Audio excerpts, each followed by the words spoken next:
Hi, Anthem. Welcome back to another sermon recap. As you hopefully know, if you were with us on Sunday, we covered meekness. Meekness is such an interesting attribute in the life of a Jesus follower. As we talked about, Jesus modeled meekness well, but just saying that really doesn't help us understand what meekness is. Jesus, in many ways, personified our stereotypes of meekness: lowly, trodden over by the rich and by the powerful, someone who was oppressed oftentimes. But Jesus also really draws a dichotomy, because also Jesus is really brazen, highly assertive, incredibly bold and fearless at many other points of his life. And so to say that we value meekness is one thing, to say Jesus describes it and emulates it is another, but to try to figure out what that means for our lives is really where the tricky part is. Early in February, scientists came out with a discovery. They discovered the world's newest, smallest chameleon. It's called a nano chameleon, and the male full length is less than 3/4 of an inch long. That's a very little thing. And as you know, chameleons change color to adapt to their surroundings.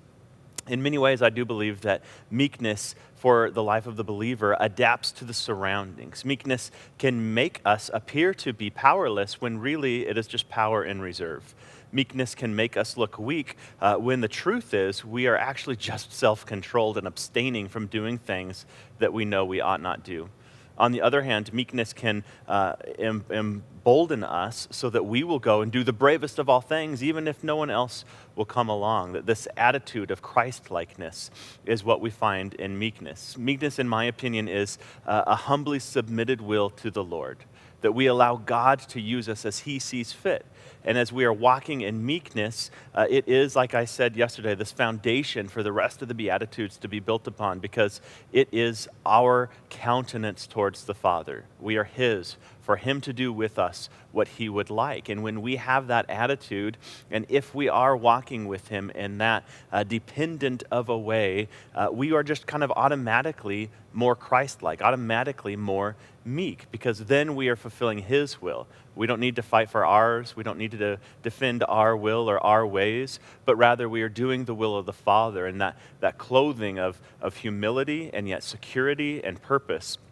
Yet those crossroads is where we find this mysterious quality of meekness. I encourage you guys to continue to press into Jesus this week. Look to him, particularly in the Gospels, if you want to know more about what meekness may or may not look like in any given scenario. And if you're readers, there's an old book, 300 years old, by Matthew Henry, called The Quest for Meekness and Quietness. Again, if you're a reader and you can kind of dive into that archaic language, it's an excellent read, and I encourage you to do that also. Otherwise, we will see you next Sunday.